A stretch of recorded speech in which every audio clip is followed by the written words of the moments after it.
Virgo, ito na po yung inyong monthly reading. Ito yung forecast reading nyo for May 2026 or kung kailan man po dumaan sa inyo itong aking reading. Sun, Moon, Rising, Venus, Signs man or Cross Watchers, you're all welcome na manood dito sa reading ni Virgo. Maraming salamat po sa inyong patuloy na pagsubaybay at pagsuporta.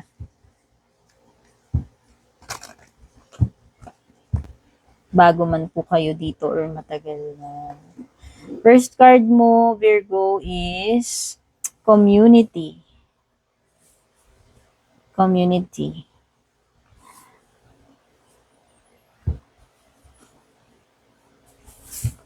Sorry naman, nadidistract ako ng aking cloth na ulo-kulubot. Hindi mapakali. Oops, meron kang toil and labor. First time ko makita yan dito sa mga signs. 16 thoughts. And number 14, message of concern. Oh, mukhang merong something na nakakabiglang balita. Virgo, sana naman hindi bad news yan. Meron something talaga na mag-occupy ng isip mo. Tao man yan or hindi. Ayan, kasi ito. Message of concern, thoughts, hindi ko alam kung meron bang taong nag-iisip sa'yo or ikaw tong nakakaisip dito sa person na ito. Check natin pa yung ibang cards mo.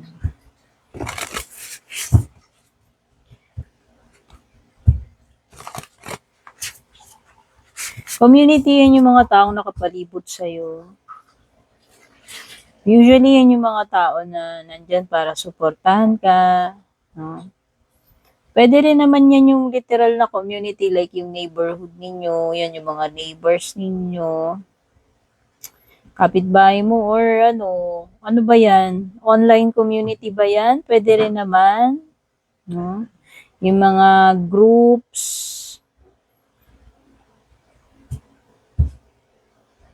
nasasalihan mo or sinalihan mo, organizations, yan. Pwede mga group ng tao. Okay.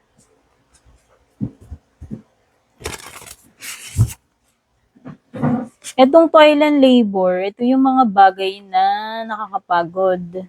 Or minsan yan yung feeling mo na para ka na-o-oppress. Usually, ito yung mga mga hard labor, alam mo yun. Tapos, hindi ka happy, nahihirapan ka, napapagod ka dyan. Pero kailangan mong, alam mo yun, kailangan mong gawin, kailangan mong kumayod, kailangan mong mag-show up everyday, kailangan mong pumasok sa trabaho everyday. Mabigat mabigat yung para sa'yo, mabigat sa kalooban mo. Yan. It could be anything na gagawin mo, ginagawa mo na mabigat para sa kalooban mo or nahihirapan ka doon sa bagay na yun. Alam mo yung tipo ng trabaho na ang bigat-bigat ng trabaho mo, nakakapagod, pero parang hindi ma-justify nung sinasahod mo ba? Yung lahat ng pagod mo dun. Parang hindi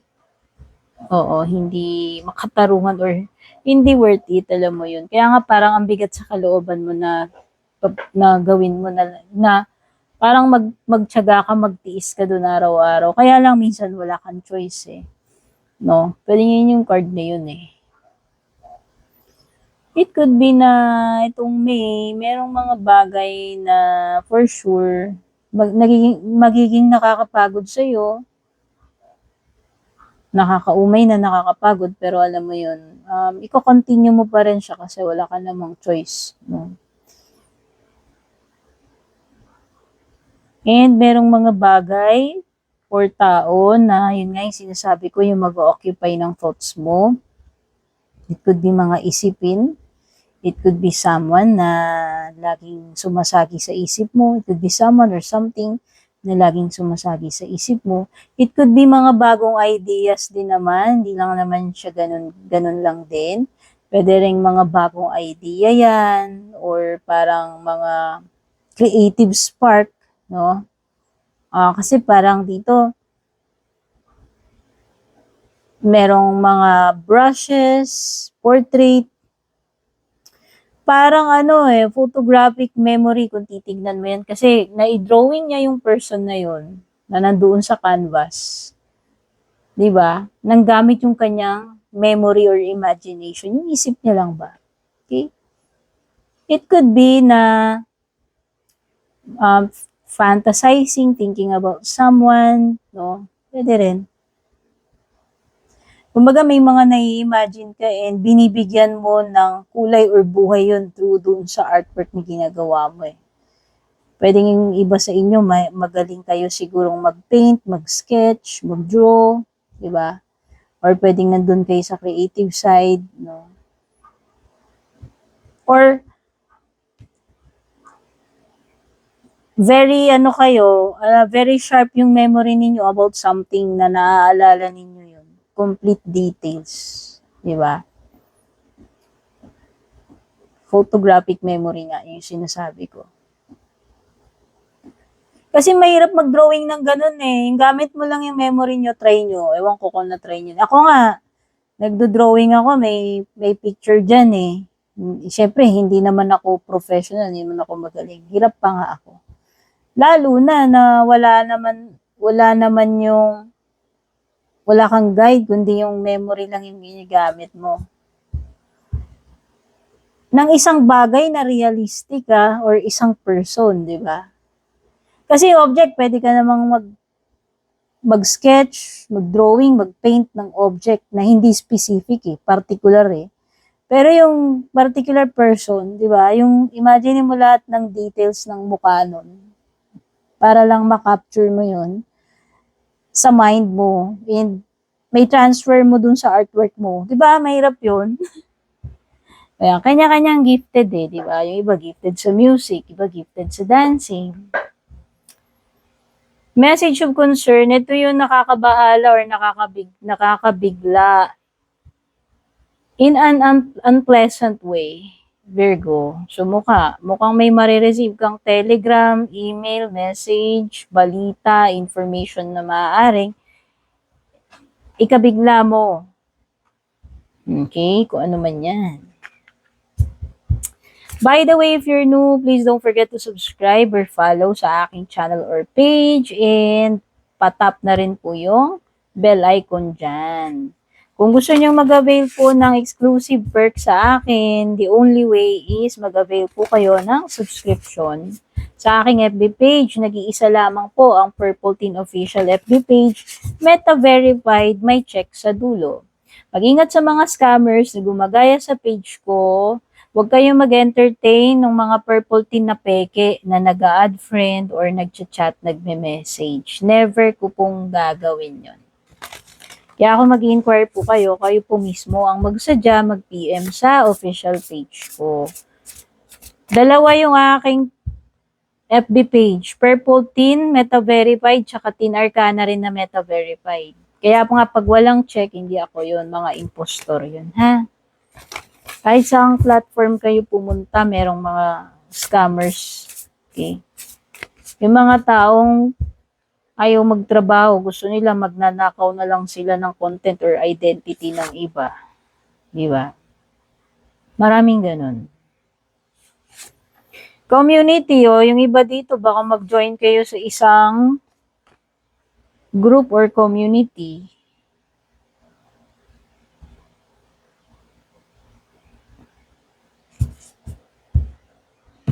Bawa, nag-join kayo ng group ng mga plantito, plantita, char. Or, ewan ko kung ano ba bang ibang mga group yung, ini-interest ninyong salihan.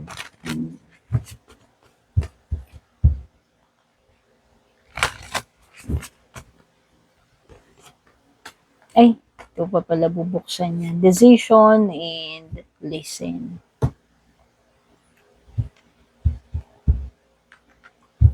Wow, ang ganda nito, throne. Your potential is endless daw, Virgo. Ayan, oh. So, ang daming mga posibilidad, potential. Ngayong May para sa iyo. So, it's for you to, grab itong mga opportunities na ito. Oh, your potential is endless. Ano man yung gawin mo, pasukin mo na yan. Andyan yung meron at merong mga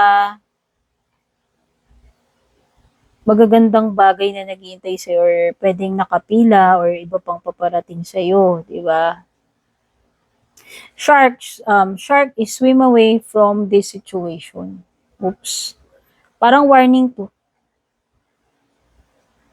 Na umiwas ka dito sa particular na bagay, situation, or tao na to. Okay, swim away. Oy, nako. Iwasan, layuan. Kung ano man yan. Or kung sino man yan.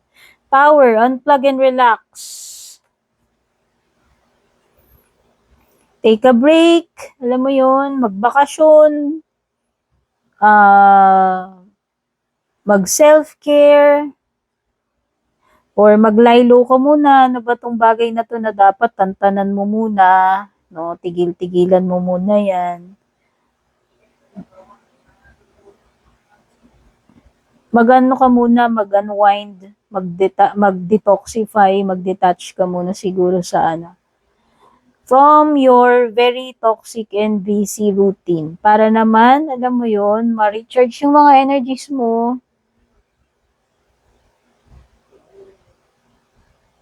Decision, baka yung iba sa inyo, mayroong major decision to make ngayong May.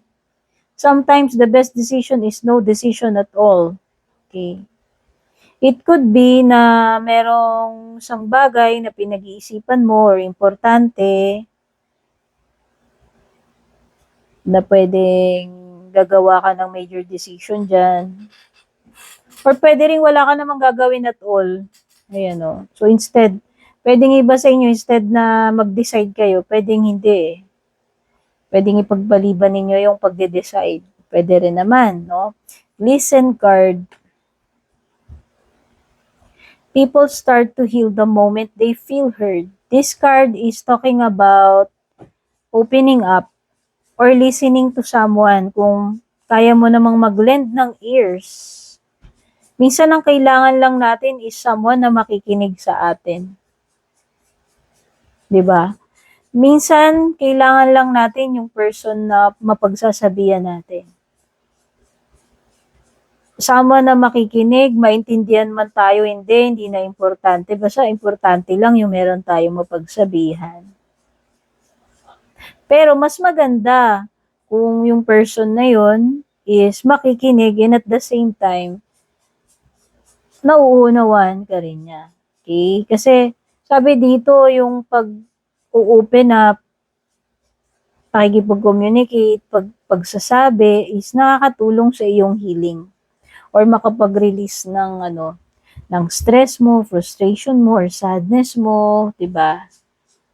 So try mo lang kung ikaw 'yan na kailangan mong mag-open up, mag-release, magsabi, try mo lang from someone na sa tingin mo mapagkakatiwalaan mo naman, 'di ba?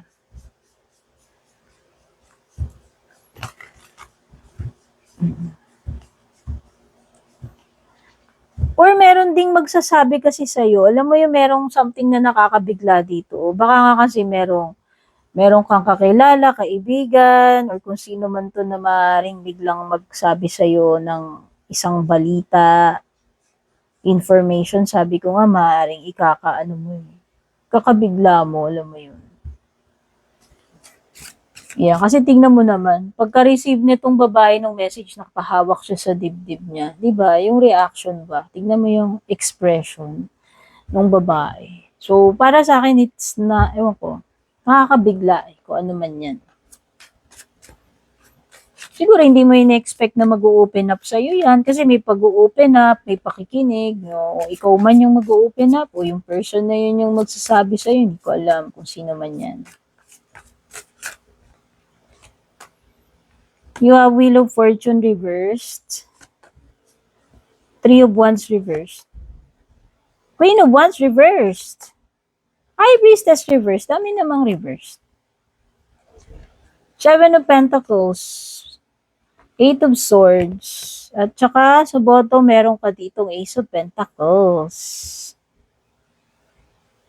Okay, yung mga numbers muna bago ko makalimutan na naglabasan sa cards. Pwedeng may mga umulit na numbers ha sa mga baraha.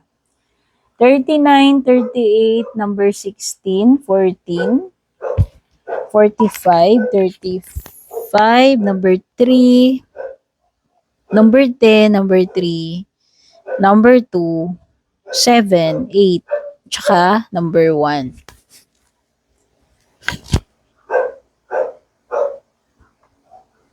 Mga zodiac signs na lumilitaw dito sa mga cards mo, pwedeng merong fire, Aries, Leo, Sagittarius, Taurus, Virgo, Capricorn, or air, Gemini, Libra, Aquarius energy.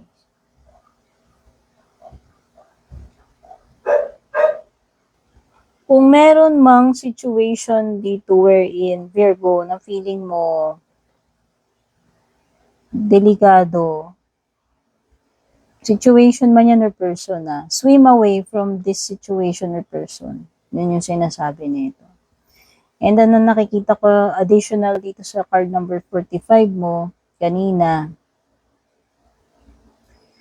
parang napaka-positive ng energy mo, ng outlook mo itong month na to, na parang lahat ng iniisip mong gawin, posible ma-accomplish mo. Okay, ganun kataas yung good vibes mo, ganun kalakas yung energy mo na mag-succeed and maka-accomplish. So, most likely, magiging productive ka and, fulfilled.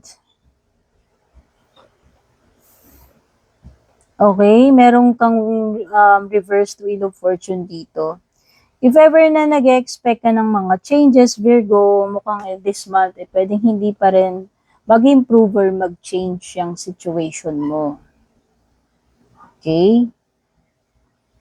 Maaaring may mga bagay na gustuhin mo mang makapagsimula ka na uli or gustuhin mo mang matapos na, pwedeng hindi pa rin matapos or pwedeng hindi pa rin masimulan since baliktad yung Wheel of Fortune mo. Okay?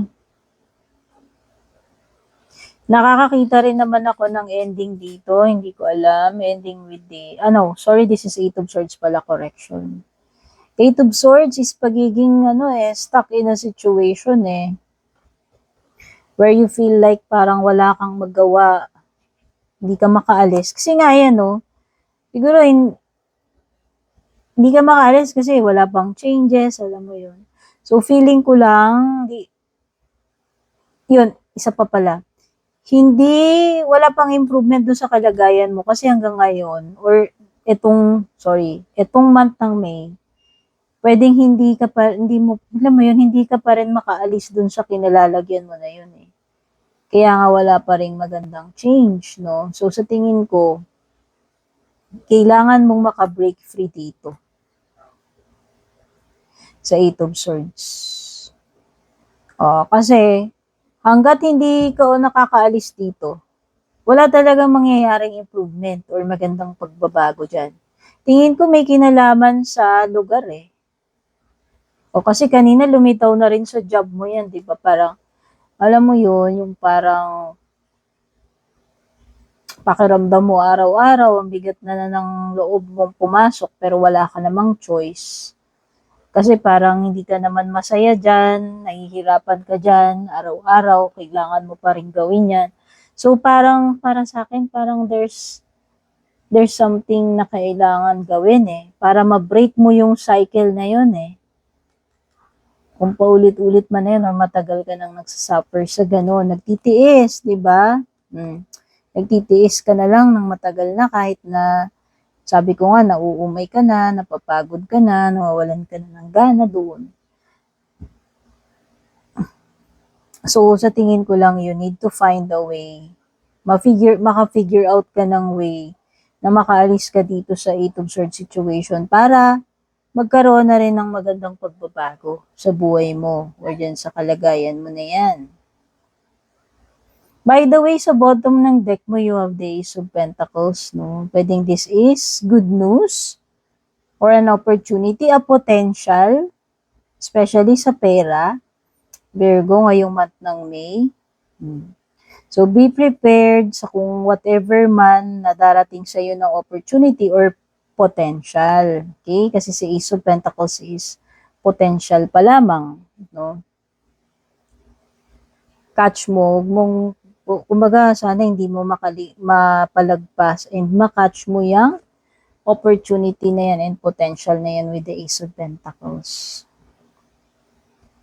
With the Three of Wands talaga, alam mo yon, hindi ka makapag-grow, makapag-expand, kasi nga pwede nga problema ninyo is meron something na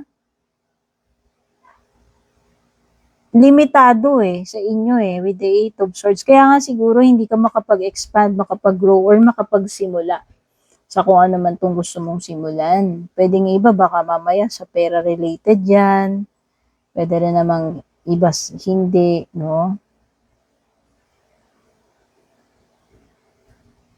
Alam mo, if love life yung pag-uusapan natin dito, I think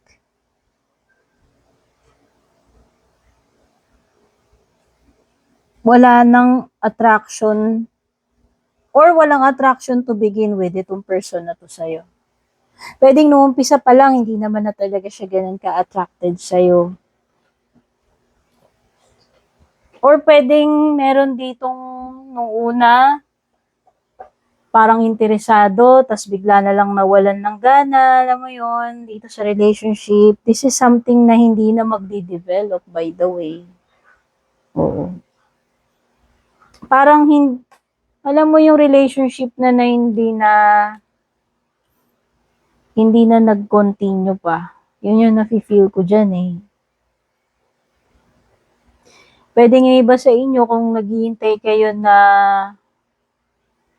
magkaroon ng reconnection, magkaroon ng closure, wala akong nasisense na yun, baliktad si High Priestess, baliktad si Wheel of Fortune mo. So, feeling ko lang, kung naghihintay ka na magkaroon ng restart, reconnection dito sa person na to, ngayong May, sa tingin ko wala pa rin. Wala pa ring magandang balita about this person, wala pa ring paramdam siguro, wala pa ring pagbabago sa situation ninyo, wala pa ring pagre-reach out, alam mo yun.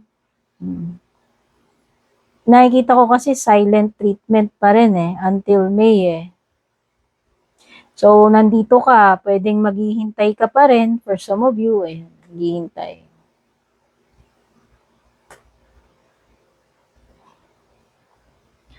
So, feeling ko lang may iwan na nakabitin yung connection nyo hanggang ngayong May. Kung naghihintay ka pa ng mga ganyan-ganyan, yung mga binanggit ko about this person. Pero, in terms of career, in terms of pera, sabi ko nga, pwedeng may daraang opportunity, potential sa'yo na, sabi ko nga, hopefully, sana makatch mo yan, hindi mo mapalagpas. Okay?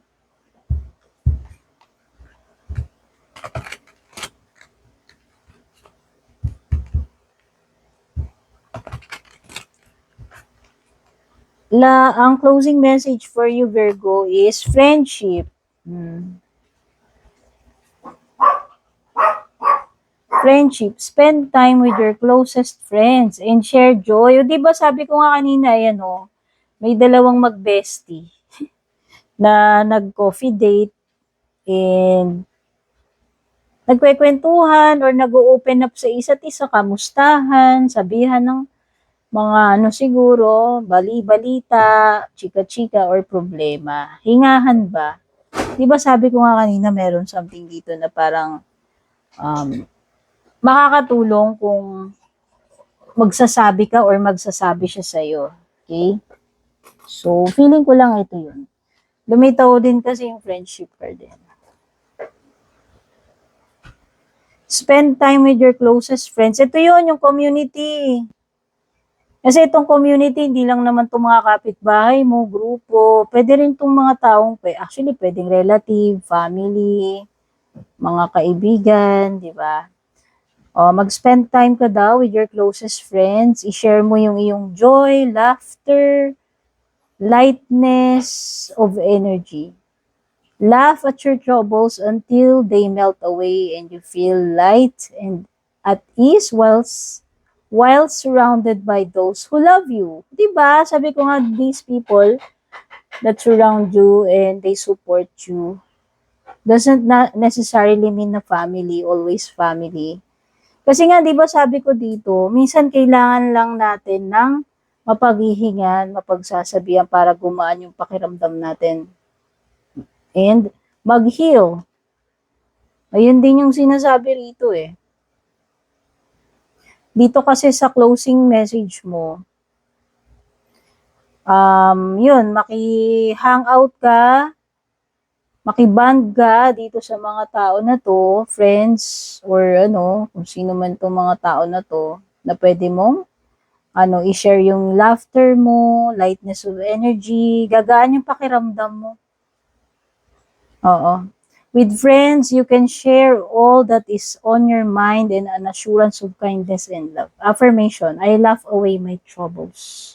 So, ihinga mo lang yung mga mabibigat na yan, na energy na nararamdaman mo, sadness, frustration, etc. with your friends or family.